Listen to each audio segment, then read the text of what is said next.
orang yang demam coba kita ngomong, ngapain demam, dingin aja, ya kan? Atau orang yang orang asma lagi sesak nafas, terus saya bilang, ngapain sesak nafas, tarik nafas aja, udara jernih kok.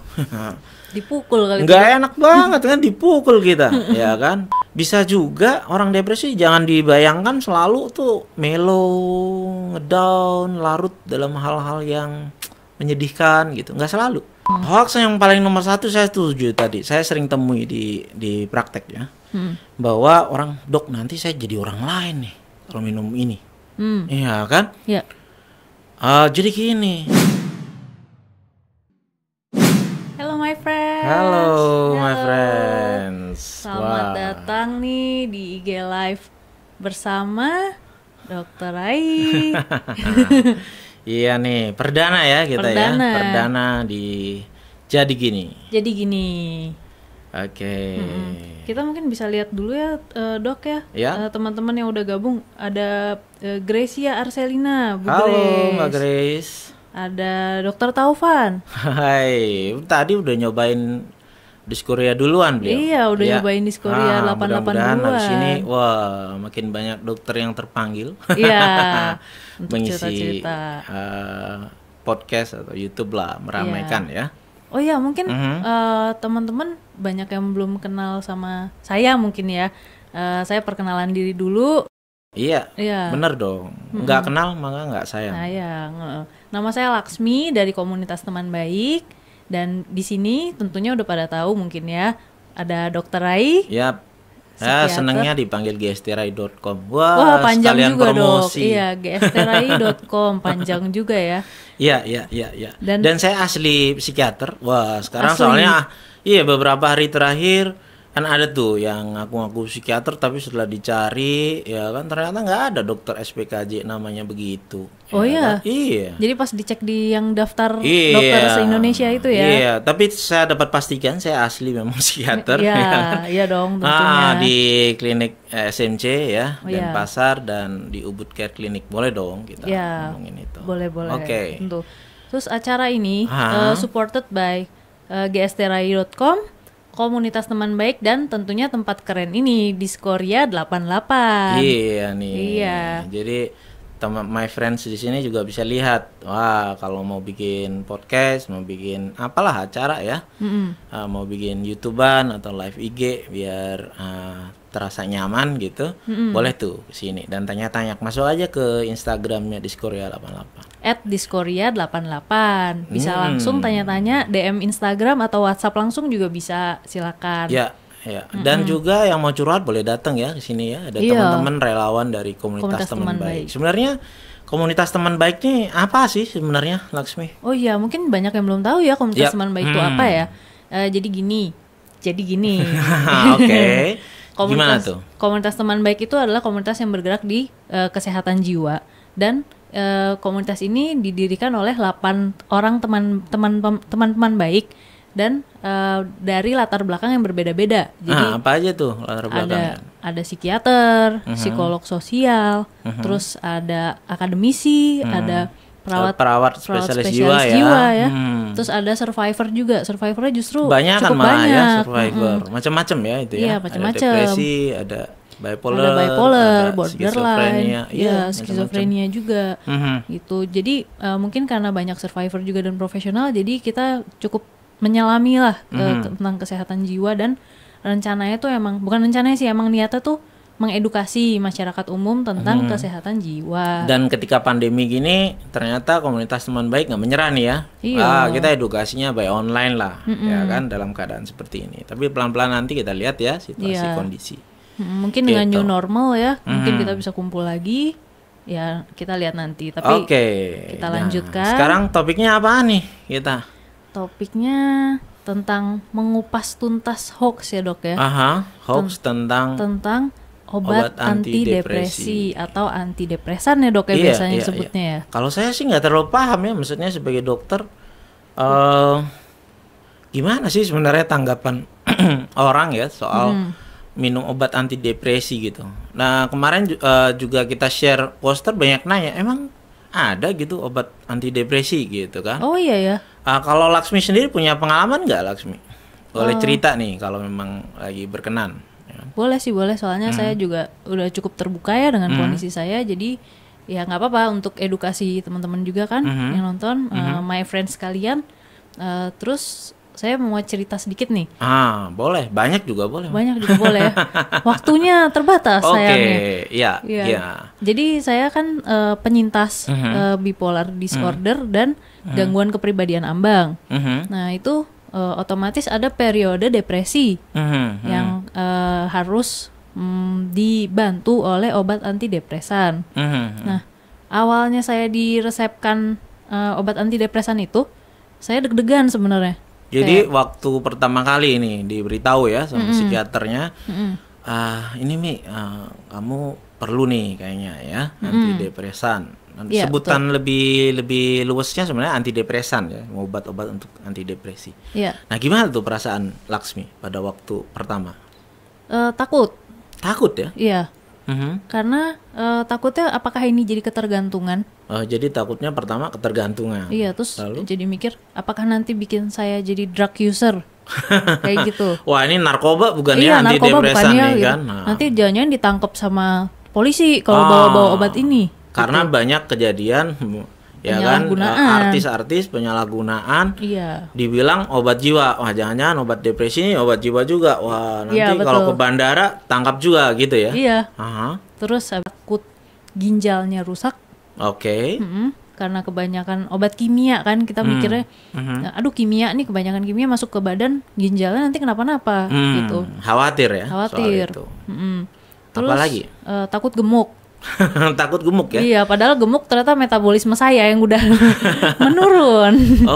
Tapi ya itu manusiawi banget lah ya kan, kita masukkan sesuatu, pikiran orang, jangan-jangan nanti gemuk nih kalau minum obat antidepresi. Gitu. Iya. Terus takutnya jadi on. Jadi on? Lemot. Jadi saya takut, aduh jangan-jangan nanti, waktu itu kan saya masih kuliah ya. Aduh jangan-jangan perkuliahan saya nanti jadi terhambat karena saya jadi kayak zombie, jadi lemot, terus mungkin juga jadi nggak jadi kayak diri saya sendiri lagi, kayak gitu loh. Jadi jangan-jangan obat ini brainwashing kita ya, terus kita jadi pribadi yang berbeda gitu ya. Jadi kayak gangguan kepribadian kali ya, multiple personality disorder. Wah, kayaknya Laksmi kebanyakan nonton film. Iya betul, ketahuan ya. Ya, tapi itu manusiawi banget lah ya. Ketika seseorang mengalami depresi kemudian jadi khawatir ya tentang obat-obat yang perlu dia minum karena ketidaktahuan, ya kan? Kemudian justru yang ngasih komentar biasanya justru orang lain yang bukan dokter, ya kan? Atau tidak tahu pasti sebetulnya apa sih kandungan obat itu, apa efek sampingnya, kemudian apa manfaatnya, ya kan, dan sebagainya. Jadi asal komentar saja bahwa ini bisa menyebabkan seperti A, B, C gitu aja gitu. Iya. Terus sebenarnya awalnya tuh juga bingung. Kenapa kok harus minum obat sih? Karena banyak kan orang yang bilang, itu cuma perasaan kamu aja, perasaan depresi itu perasaan kamu aja, cuma ada di kepala kamu aja kok gitu. Atau kamu bikin-bikinan sendiri aja, cari masalah gitu. Terus kenapa kok dikasih obat solusinya? Kayak gitu. Jadi sempat bingung juga dulu tuh. Karena gejalanya sedih, kamu gembira aja lah, ya kan? Kalau cemas, udah kamu tenangin diri, ya kan? Lupain aja. Besok-besok kalau Laksmi demam berdarah nanti saya nasihati, ngapain demam? Dingin aja, jangan demam lah. Kesel sih itu digituin. Terus ketemu temen yang asma, sesak nafas, ngapain? Udara di sini mah jernih, tarik nafas gitu, nggak usah ditahan-tahan. Sebel juga ya. Nah, jadi sebenarnya. Jadi gini, Mi. Gimana dong? Jadi gini. Sebenarnya depresi itu adalah satu kondisi yang nyata. Ya. Senyata kalau orang mengalami asma, senyata orang kalau mengalami demam berdarah dan demam gitu. Ya. Jadi senyata itu sebetulnya. Nah, tadi saya kasih contoh kan. Orang yang demam coba kita ngomong, ngapain demam? Dingin aja, ya kan? Atau orang yang orang asma lagi sesak nafas, terus saya bilang, ngapain sesak nafas? Tarik nafas aja, udara jernih kok. Dipukul kali Nggak enak banget kan dipukul kita, ya kan? Tapi begitulah sebetulnya yang dialami oleh orang-orang yang mengalami depresi, ya. Depresi yang benar loh ya. Banyak orang sekarang fenomenanya self diagnosis. Ya baru sedih bentar, kayaknya aku lagi depresi, ya kan? Kemudian lagi apa sedikit, ya kan? Pacar nggak balesin WhatsApp, ya kan? Aku depresi banget nih, gitu. Kemudian jalan-jalan ke mall atau kemana, cerita sama temen, wah depresiku hilang dengan cara seperti ini, ya kan? Jadi pertama kita mesti bedain dulu nih, ya kan? Sebelum kita jawab nih hoax-hoax tadi, ya kan? Depresi itu beda loh dengan sedih biasa, ya kan? Nah, kalau sedih biasa ya tentu beberapa saat kemudian kita bisa teralihkan. Namanya perasaan kan hanya sementara. Sekarang kita sedih, nanti sore kita bisa gembira lagi, nanti malam bisa khawatir, ya kan, dan sebagainya. Tetapi gini, gangguan depresi ya itu gangguan otak sebetulnya. Jadi yang dibilang depresi itu sebenarnya ada zat kimia yang menurun, ya. Apakah itu serotonin atau norepinefrin. Jadi serotonin depres, itu depresi. Gitu. Jadi ada zat yang mengatur mood kita nih. Ketika kita moodnya bisa bounce back nggak gitu. Ketika kita sedih bisa kayak lentingan bola basket nggak, ya kan? Kita bisa nih mencari keseimbangan baru dan sebagainya. Tetapi ada orang-orang dengan kondisi di mana zat yang mengatur itu kemudian menurun, ya kan? Serotonin, norepinefrinnya kemudian menurun. Nah, ketika itu terjadi, otomatis di dalam otak kita mood kita down. Jadi ada hilang minat dan kegembiraan. Yang tadinya kita suka main basket, atau suka nonton, atau suka jalan, ya, suka podcastan, ya kan. Nah, tiba-tiba ketika kita mengalami gangguan depresi itu kita udah nggak kepengen juga, nggak pengen lagi gitu, ya. Motivasi kita menurun tuh untuk melakukan hal-hal yang sebelumnya kita menyenangkan gitu. Kehilangan minat ya, Dok? Iya, ya. Kemudian cepat lelah. Jadi mau kemana kayaknya mager gitu kan. Aduh enggak gitu. Cepat lelah, energi menurun rasanya, ya kan. Kemudian juga ada tampilannya memang kelihatan sedih gitu. Ya. Tapi selain gejala-gejala tadi sebenarnya gejala-gejala depresi itu cukup banyak. Ada perubahan nafsu makan. Jadi ada orang mengalami gangguan depresi menurun nafsu makannya. Ada juga yang justru ketika mengalami gangguan depresi itu meningkat. Jadi banyak makan. Kemudian perubahan pola tidur, ada yang nggak bisa tidur atau justru tidurnya kebanyakan tapi nggak seger-seger. Saya pernah tuh kayak gitu. Gitu ya, pernah ya? Pernah. Nah, tidurnya bisa lebih dari 10 jam, ketika bangun kayaknya nggak dapet tidur. Iya. Nah, kualitas tidur menurun, ya. Kemudian ada lagi yang lain lah, namanya madesu. Masa depan suram. Merasa tuh selalu tuh, kayaknya aku nggak punya masa depan dan sebagainya, ya kan. Kemudian ada keinginan bunuh diri, ya kan. Harus selalu depresi itu ada keinginan bunuh diri nggak, Dok? Nggak selalu. Nggak selalu ya. Ada juga fenomena menyakiti diri tanpa ada intention buat bunuh diri gitu. Itu bisa juga. Iya. Ya kan. Nah, beberapa hal yang lainnya itu cukup banyak. Bahkan ada juga gejalanya dalam hal kognitif, ya. Jadi malah ngerasa nggak bisa fokus, nggak bisa konsentrasi, kok aku pelupa gitu ya. Jangan-jangan saya udah pikun gitu. Itu sebenarnya gejala depresi, bisa jadi, ya. Bisa jadi seperti itu. Dan bisa juga orang depresi jangan dibayangkan selalu tuh mellow, ngedown, larut dalam hal-hal yang menyedihkan gitu. Nggak selalu. Bisa juga gejalanya justru emosi berlebihan, ya. Jadi senggol bacok gitu. Nah, jadi kalau ada yang bikin gara-gara, udah tersinggung, ya kan, mudah tersinggung, kemudian jadi meledak emosinya dan sebagainya gitu. Ya semua jadi masalah lah gitu. Dan itu terjadi otomatis. Kadang-kala orang yang mengalami itu tahu sebenarnya saya nggak perlu seperti ini, saya nggak kepengen seperti ini. Tetapi ternyata itulah yang terjadi. Gitu. Nggak bisa ditahan ya? Nggak bisa ditahan dan itu konstan, ya kan? Berminggu-minggu, berhari-hari, ya kan? Nggak bisa bounce back. Gitu. Mau orang mau apa, mau nasehatin apa, ya kan, mau diajak pergi kemana, orang dia udah hilang minat kegembiraan.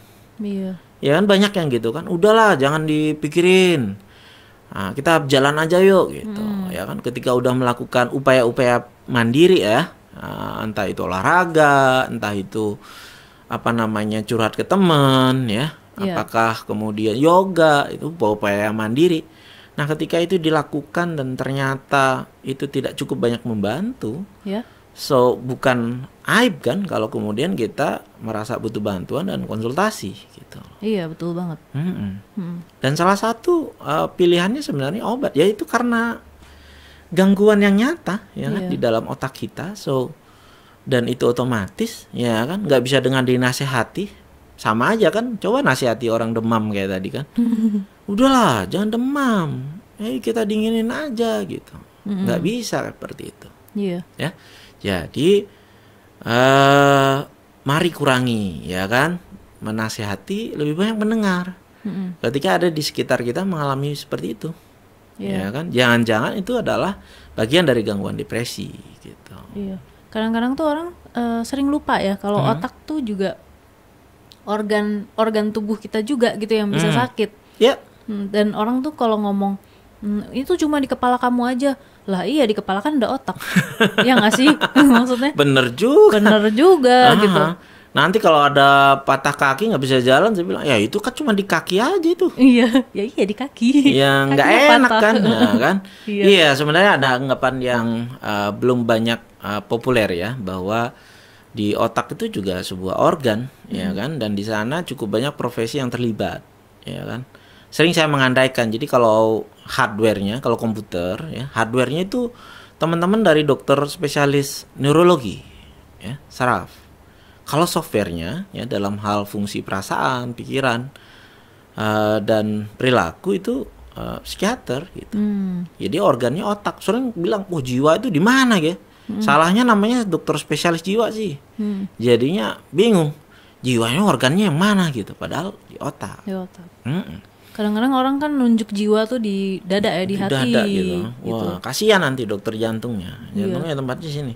Ya perasaan, kadang-kadang orang ya perasaan, bahwa sebenarnya otak kita tuh melambangkan itu. Jadi bagian luarnya soal logika atau pemikiran, kemudian lebih ke dalam lagi ada fungsi perasaan yang mengatur rasa cemas, rasa sedih, rasa gembira, ya kan. Dan ada juga yang perilaku atau instinktual, soal tidur, soal nafsu makan dan sebagainya gitu. Itu semua ada di otak sebetulnya. Jadi, waduh, saya merasa sedih gitu mestinya. Bukan gini ya. Saya merasa sedih. Iya gitu. Nah, lalu timbul pertanyaan biasanya ketika mengalami gangguan depresi kayak tadi Laksmi bilang, harus ya minum obat, ya kan, seperti itu. Kapan sih sebenarnya gangguan depresi itu perlu sampai mendapatkan pengobatan, ya kan? Nah itu penting nih. Yang pertama misalnya, ya kita harus cari tahu dulu ada opsi-opsi pengobatan ya selain obat. Ada psikoterapi. Jadi dengan talk terapi, dengan diajak bicara, tapi bukan cuma ngobrol dan ngegosip, tapi emang ada caranya, ya. Itu namanya psikoterapi. Ya dengan talk terapi kita lihat bagaimana psikiaternya mendampingi, ya kan, pemikiran-pemikiran itu ikut memahami, ya kan, kemudian kita menemukan, oh ternyata ini loh halnya, dan apa yang perlu diubah dan mulai dari mana, ya itu bisa ditemukan oleh kliennya dengan dibantu atau didampingi psikoterapi dari psikiaternya atau psikolog klinisnya. Tetapi ya namanya orang gangguan depresi, ya kan. Kadang bangun aja susah dari tempat tidur, ya kan, nggak kepengen ngapa-ngapain, ya syukur-syukur nggak ada keinginan bunuh diri misalnya, iya kan, energi menurun, untuk datang sulit, ya kan, untuk bisa mendengarkan dan fokus juga mengalami gangguan. Kadang-kadang ketika kita lakukan psikoterapi orang nggak bisa nangkap, ya kan, bukan karena nggak mau, tetapi memang karena gejalanya. Ya kan, ketika hal-hal itu terjadi masa kita biarkan, ya kan, opsinya adalah ya apa yang lebih natural dari ketika kita kekurangan serotonin, ya kan? Kemudian kita menambahkan sesuatu serotonin dari luar, ya kan? Iya.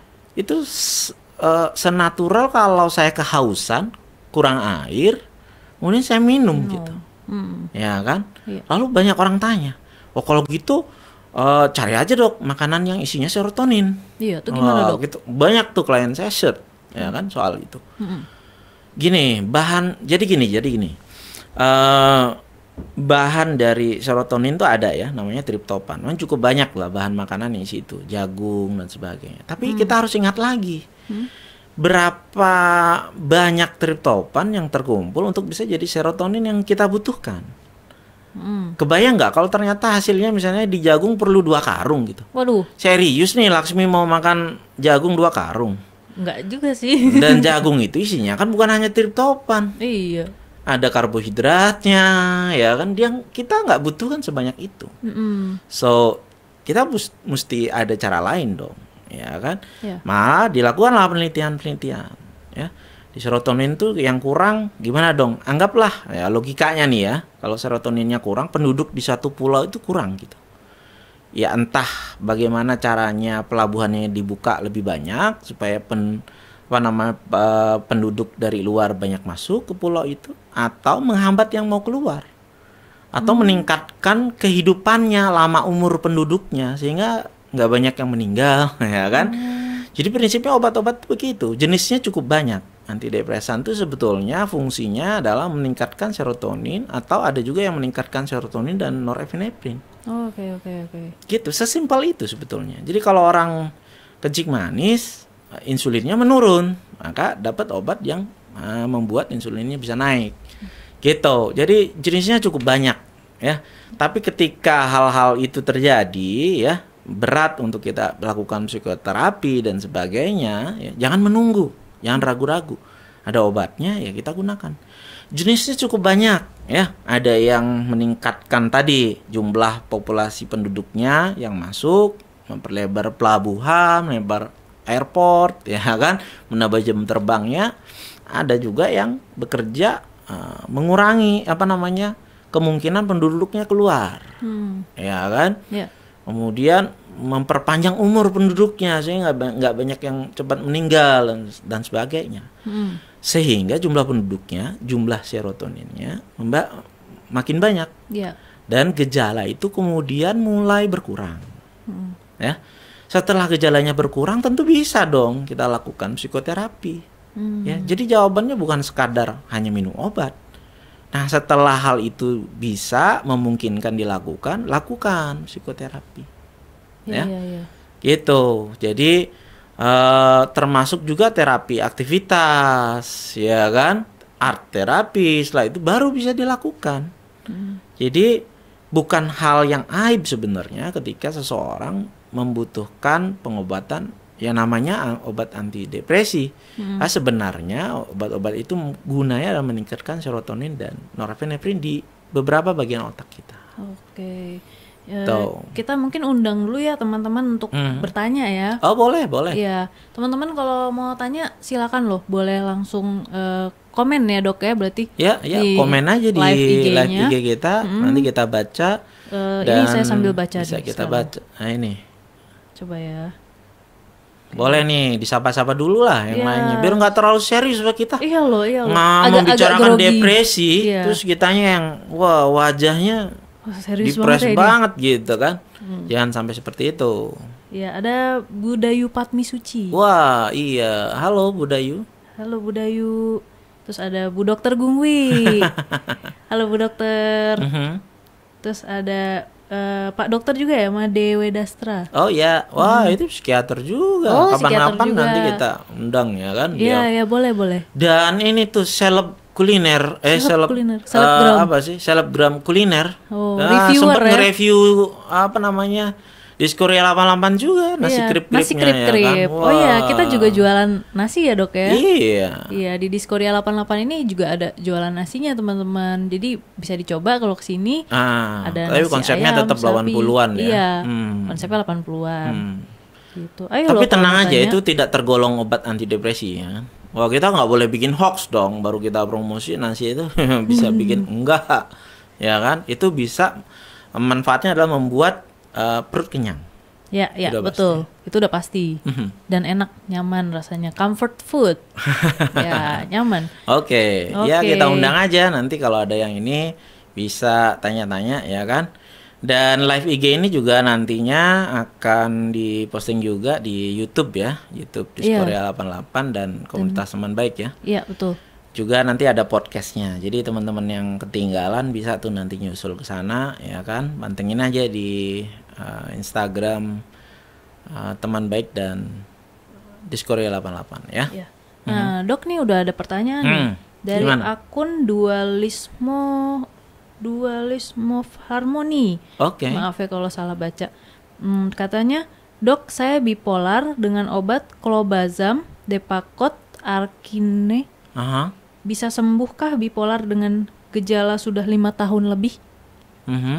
Udah itu pertanyaannya. Oke. Ya walaupun nggak sesuai topik tapi kita coba jawab aja ya. Iya. Ya, bipolar sebenarnya ada etika ya, di mana psikiater seperti saya tidak bisa mengomentari ya pengobatan yang sudah diberikan oleh psikiater, apalagi saya nggak mereksa. Oh betul ya. Ya kan, tapi secara umum begini.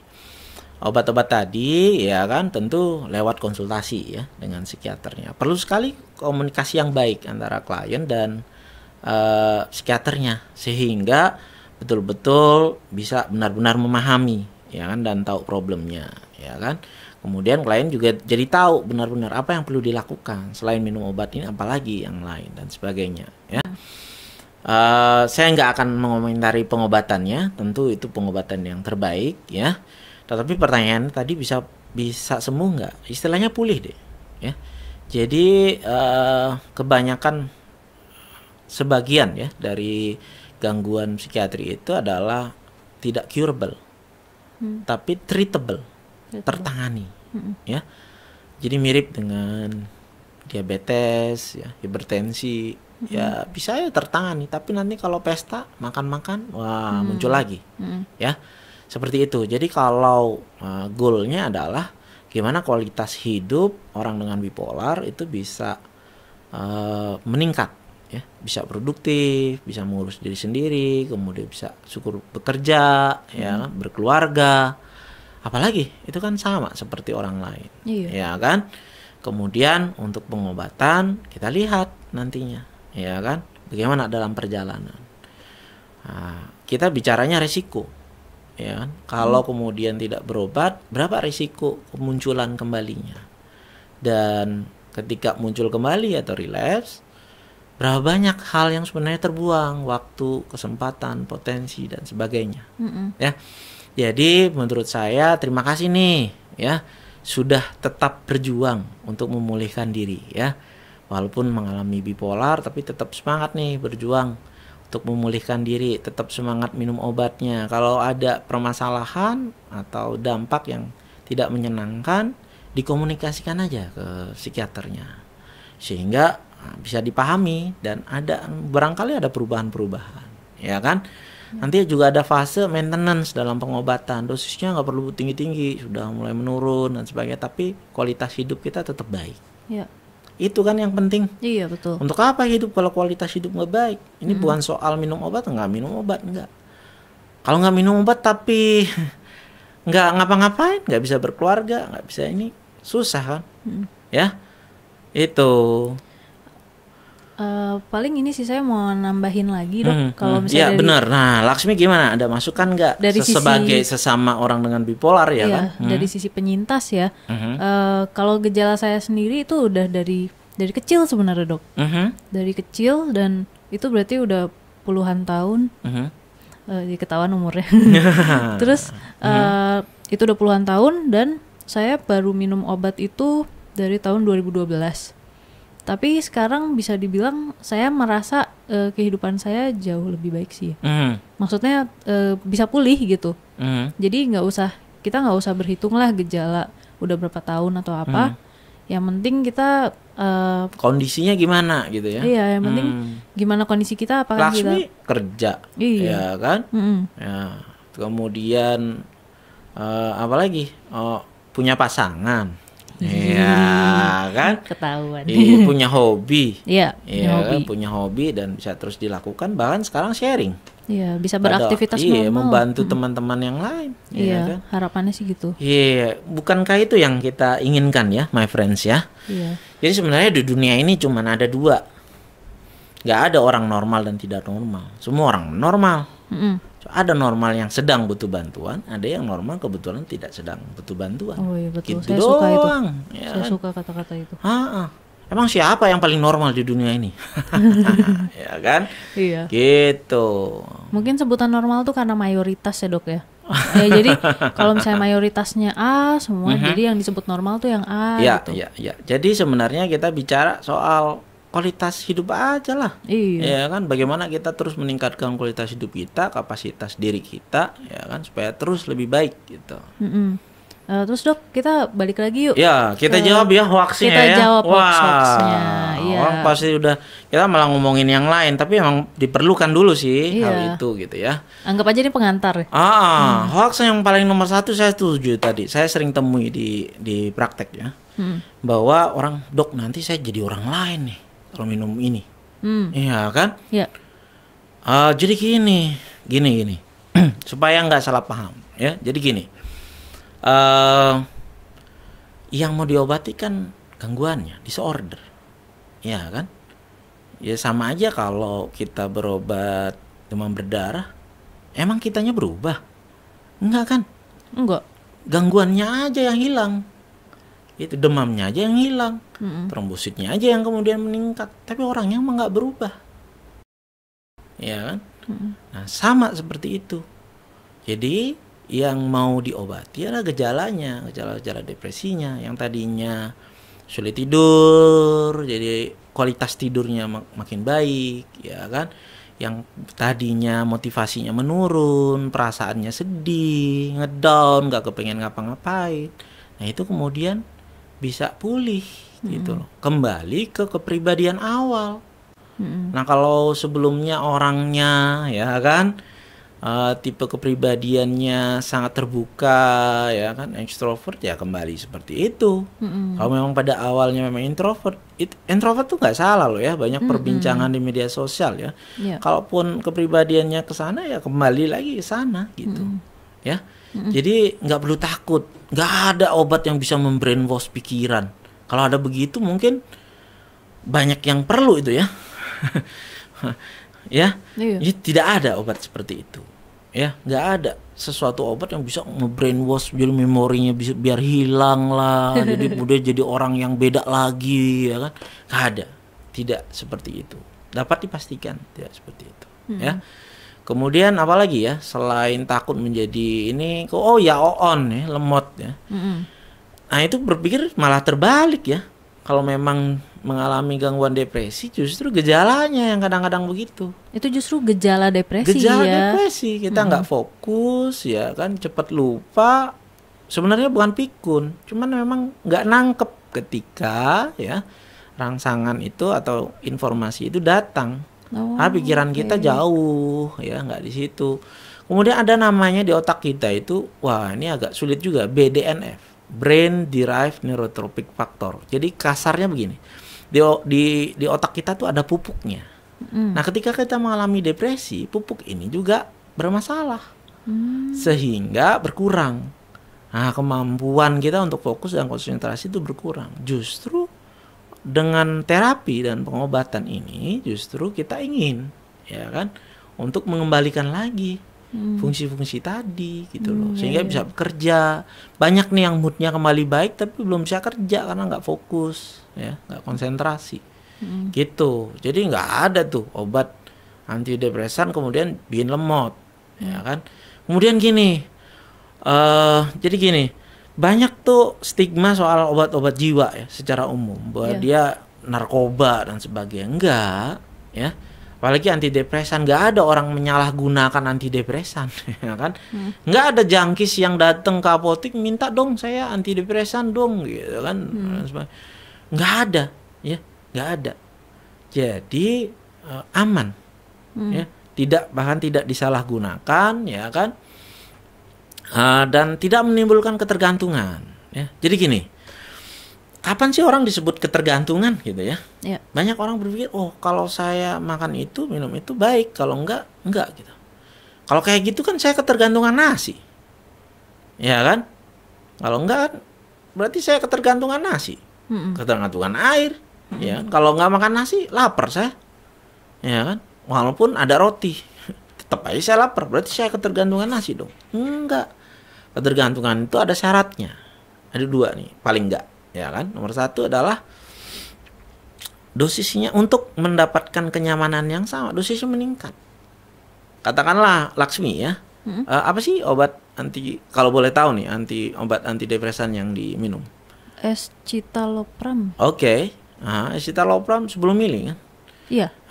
Kalau dengan 10 mili nyaman, ya kan? Kira-kira lagi seminggu depannya meningkat nggak? 20 mili. Minggu depannya lagi meningkat lagi gitu, jadi 30 mili. Enggak kan? Kalau di situasi saya paling waktu itu pernah meningkat kalau saya ada perburukan kondisi. Nah, tapi kalau udah membaik ya turun lagi. Nah, nggak ada orang ketergantungan dosisnya turun. Pasti untuk mendapatkan kenyamanan yang sama dia butuh dosis yang lebih besar. Ya kan? Kemudian kalau nggak minum ada gejalanya sakau gitu. Ya. Bukan seperti ini, tapi gejala putus obat itu bukan begini. Orang minum obat anti hipertensi, tensinya turun. Kalau nggak minum nanti meningkat. Itu bukan gejala putusan, enggak. Khusus dong. Kayak orang ketergantungan heroin dan sebagainya, nggak begitu ya kan? Gejalanya khusus ada pusat. Jadi bukan, itu namanya relapse atau muncul kembali, ya kan? Gejalanya belum tertangani.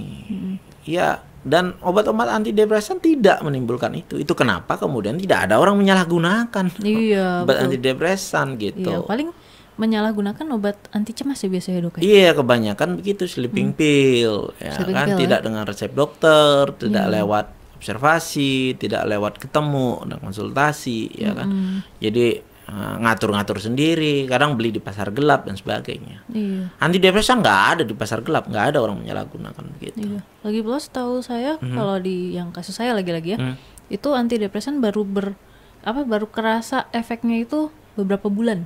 Nggak instan. Gitu. Memang ada beberapa jenis antidepresan yang setelah minum teratur, setelah 2 sampai 4 minggu tuh baru bekerja. Ya, walaupun ada juga yang cepat, ya kan. Jadi pilihannya cukup banyak. Jadi sebenarnya itu yang diperlukan, komunikasi antara kliennya dengan psikiaternya gitu loh. Sehingga kita benar-benar paham dan bisa menilai. Ada beberapa pilihan. Dan jangan merasa kalau psikiater saya dipaksa nanti minum obat gitu. Nggak ada. Semua itu pilihan dari si klien. Nanti akan diajak berdiskusi, nih ada obat begini, ya kan, kira-kira efeknya begini, kekurangannya begini, kelebihannya ini, gimana kalau kita coba lagi, itu kesepakatan. Jadi kliennya memutus, oke dok, saya mau nih seperti ini. Nah itu malah bagus banget, gitu. Oh dok, ada satu pertanyaan dok yang teman-teman sering tanyain. Kalau ke psikiater tuh udah pasti dikasih obat nggak? Semua orang dipukul rata, semua dikasih obat? Iya.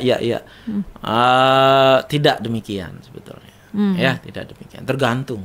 Kan tadi saya bilang ada tuh kondisi kapan sih diberikan obat, ya kan, termasuk untuk depresi ini, ya. Jadi cukup banyak opsi terapi sebetulnya. Ya, misalnya ada obat, ya, ada psikoterapi, talk terapi, jenisnya cukup banyak, ada cognitive behavior therapy, ada psikodinamik, ya kan. Ya, DBT, ya kan. Nah, itu yang kayaknya bareng Laksmi. Nah, itu cukup banyak. Kemudian ada juga intervensi lain, misalnya dengan ada namanya TMS, jadi bermainnya di gelombang otak, ya kan, transmagnetic stimulation. Kemudian ada neurofeedback, ya kan. Ya kalau saya lebih suka nyebut neurofeedback tuh brain gym gitu, jadi nge-gym buat gelombang otak gitu, melatih dia gitu. Itu sih ada beberapa opsi dan cukup unik sih, ya. Pemanfaatannya tidak pada semua klien kita anjurkan, ya itulah gunanya untuk konsultasi dulu gitu, menentukan, mari kita diskusi dan sebagainya. Ada satu lagi hoax yang ketinggalan. Oh iya, apa tuh dok? Antidepresan bikin gemuk gak dok? Ya, gimana tuh dok? Nah, ini nih uniknya. Sebagian memang ada tuh, ya kan? Sebagian memang ada yang meningkatkan nafsu makan. nafsu makan loh. Jadi bukan obatnya bikin gemuk, tapi dia meningkatkan nafsu makan, makanya jadi banyak. Itu yang bikin gemuk. Ya. Tapi nggak semua, bahkan sebagian kecil saja yang punya efek demikian. Biasanya obat-obat antidepresan yang juga memiliki efek menidurkan, yang membantu tidur. Tapi obat-obat yang tidak memberikan semacam itu, tidak memberikan itu. Justru kalau orang yang mengalami gangguan depresi di mana dia makannya jadi banyak, ya, salah satu gejalanya justru perubahan pola makan di mana makannya jadi banyak. Ketika diobati depresinya, maka kembali punya kendali diri, kemudian justru bisa makan sesuai kebutuhan. Gitu sebenarnya, ya. Tapi kalau yang memang gejalanya memang berkurang nafsu makannya, ya tentu ketika depresinya kembali, ya kembali nafsu makannya ada, tapi nggak sampai berlebihan. Iya.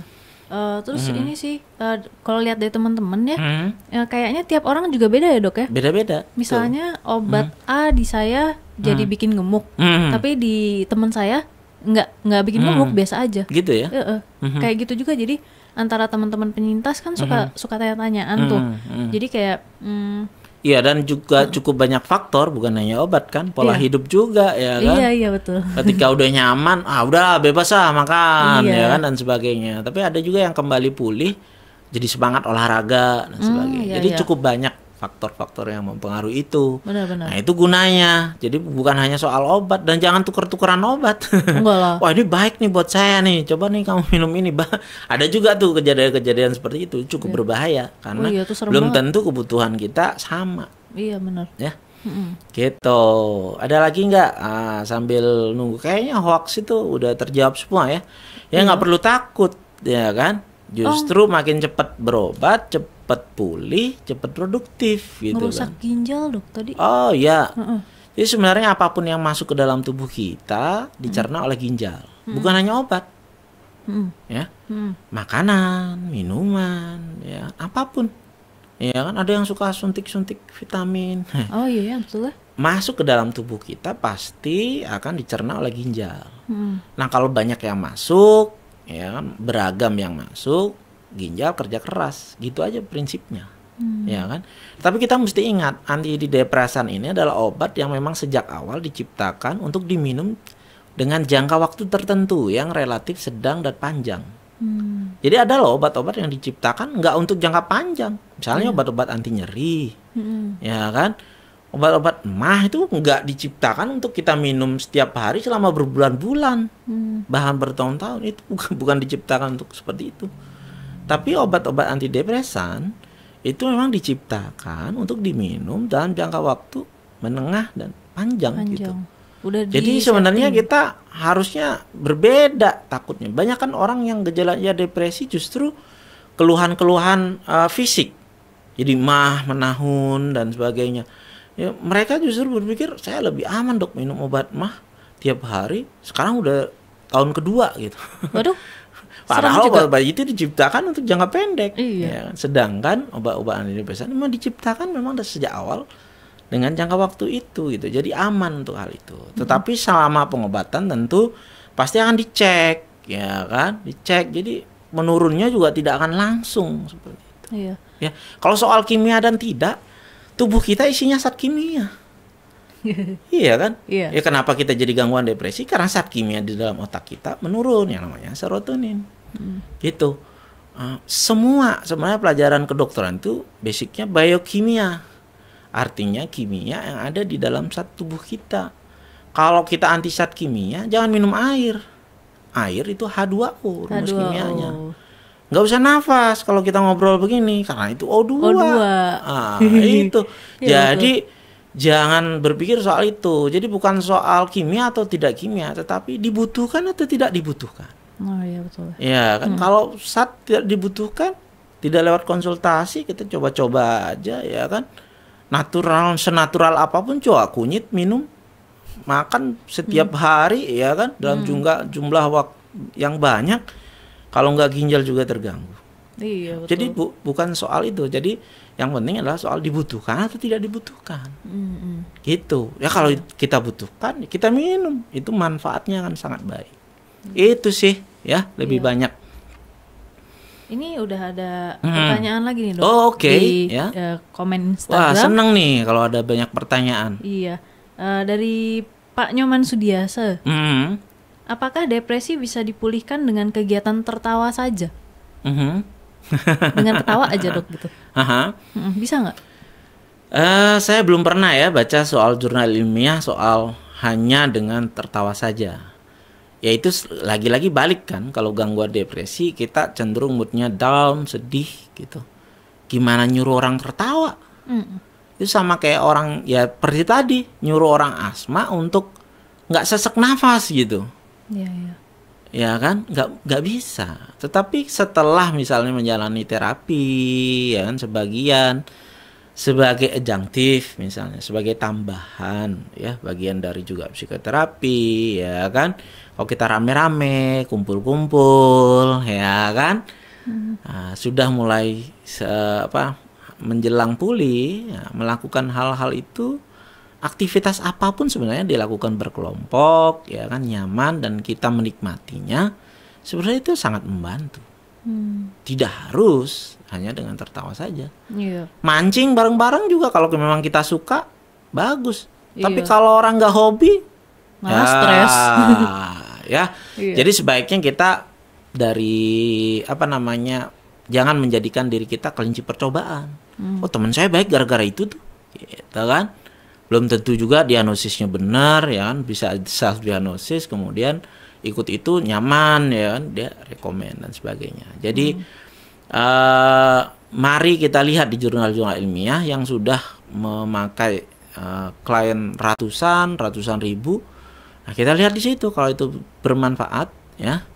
Jadi terapinya tidak single, ya. Bahkan obat saja juga tidak cukup. Jadi perlu nih terapi, aktivitas apapun yang menyenangkan dan secara berkelompok akan membantu pemulihan. Tapi tidak dengan cara itu saja. Itu sih. Iya. Terus kayak ini, Dok, waktu untuk minum obat antidepresan biasanya berapa lama sih? Kan pasti orang nanya ya, pasti pasien nanya, apakah saya seumur hidup harus minum obat ini? Kayak sebenarnya kayak saya aja, saya tuh bertanya-tanya dalam hati, saya apakah seumur hidup harus minum obat ini? Kayak gitu. Iya. Jadi gini, yang mesti dipahami nih. Jadi gini ya, supaya nggak salah paham. Jadi di dunia kedokteran, gitu ya, berapa lama sembuhnya itu, berapa lama diobati itu tergantung organ yang kena. Oke. Kalau misalnya kulit kita nih kena gores, kena pisau gitu, kita mau nangis-nangis 2 jam biar nyambung lagi, bisa nggak? Pakai obat apa? Nggak bisa.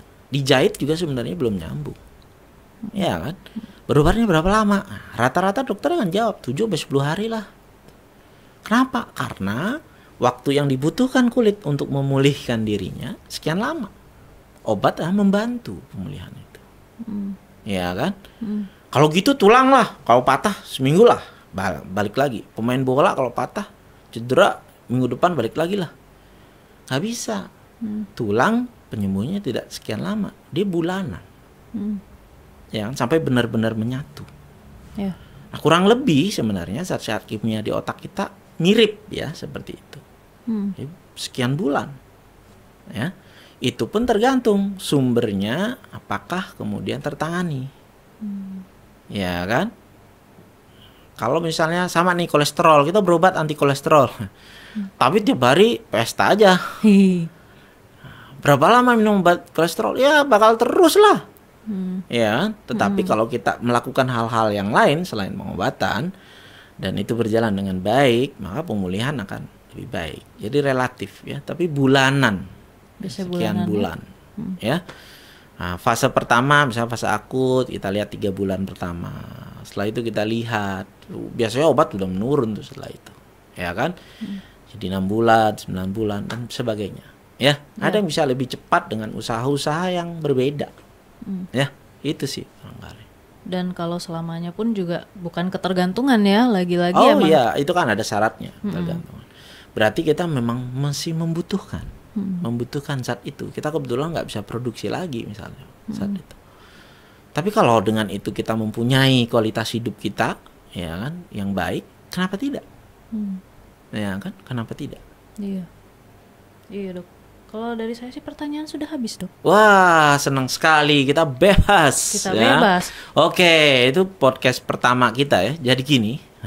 Jadi gini, waktunya udah hampir selesai. Nah, ya, kita ngomongin. Selesai. Ya, kita ngomongin ini acara bakal setiap Sabtu ya. Setiap Sabtu ya, Dok. Setiap Sabtu dengan topik-topik yang berbeda. Kalau sekarang soal depresi, topik berikutnya akan berbeda. Ya kan, kita juga perbincangan yang berbeda, ya kan? Ya. Minggu depan kalau nggak ada halangan, ya itu bareng teman kita. Ya, wah, bareng teman kita Uti ya. Uti. Itu ngomongin soal gimana ya kita bisa pulih dari dampak buruk body shaming. Wah. Itu menarik banget, Dok, soalnya gimana pasti banyak orang-orang yang mengalami body shaming tanpa dia sadari sebenarnya di dunia ini gitu. Bahkan itu datang dari orang terdekat biasanya, misalnya keluarga, kayak lebaran deh, Dok, misalnya datang lebaran ya, kok kamu gendutan gitu, atau kok jadi hitam banget sih kelamaan di Bali gitu misalnya. Saya pernah digituin soalnya gitu. Enggak sih, bukan sama keluarga, tapi kalau itu curcol ini. Iya, curcol, maaf ya. Ya tapi kayak gitu, body shaming tuh sebenarnya banyak ya, Dok ya. Iya. Contoh-contohnya gitu, dan ketika ada juga beberapa kondisi ketika kita rentan, kemudian jatuhnya juga jadi depresi ada juga. Iya, jadi berhubungan juga dengan. Nanti kita lihat tuh ya kan apa hal-hal yang bisa kita perbincangkan. Teman-teman, my friends di sini juga bisa kasih tahu kami, ya kan? Iya. Kira-kira topik-topik apa sih yang bisa kita bicarakan, dan setelah ini nanti juga kita akan info ya kapan tayang di YouTube, ya kan? Kapan tayang di podcast ataupun diulang lagi di Instagram. Iya, di IGTV kan? Ya biasanya. Ya, di IGTV kapan tayangnya boleh tuh, ya. Iya. Nah, nanti udah ada cukup banyak ya topik-topik seru dengan teman-teman dari komunitas dan survivor yang bisa hadir nanti ya dengan topik-topik ya yang menarik lah. Iya. Karena kita setiap Sabtu ya rutin ya. Oke. Ya, sebelum kalau kita live IG itu hati-hatinya mau waktu. Wah. Waktunya bentar lagi nih ternyata. Waktunya bentar lagi. Oke, nanti silakan Laksmi. Ya closing dong. Oh iya. Closing bareng-bareng ya, Dok. Apa nih, kita punya jargon nggak sih? Punya yel-yel atau jargon nggak sih? Jargon apaan? Jadi gini. Gini my friends ya. Acara podcast kemudian live IG ya dan YouTube kita yang perdana ya. Iya. Di acara Jadi Gini. Sebentar lagi kita akan sukses selesaikan. Buat teman-teman mudah-mudahan cukup membantu dan bermanfaat. Nanti pun kalau ada pertanyaan silahkan masuk, boleh datang ke IG saya ya, IG ST Rai Wiguna, atau ke komunitas teman baik ya, IG-nya berteman_baik ya. Nah, itu juga bisa. Nah, kita sharing terus supaya kita mempunyai kualitas hidup yang baik ya. Dan kalau saya biasanya bukan salam sehat jiwa. Bukan berarti saya nggak kepengen sehat, ya kan? Saya kepengen mantap, bukan hanya tanpa gangguan, tetapi punya kualitas hidup yang mantap. Gitu sih. Laksmi, ayo gimana nih buat my friends terakhir? Terus saksikan acara-acara kami, dan mohon maaf jika kami kelihatan grogi-grogi sedikit, karena ini perdana. Oke, waktunya juga udah mau habis. Oke. Udah ada timekeeper yang menaikkan tangannya terus. Oke. Jadi sekarang kita tutup dulu. Ya, bye-bye my friends. Sampai ketemu lagi Sabtu depan. Terima kasih banyak. Oke.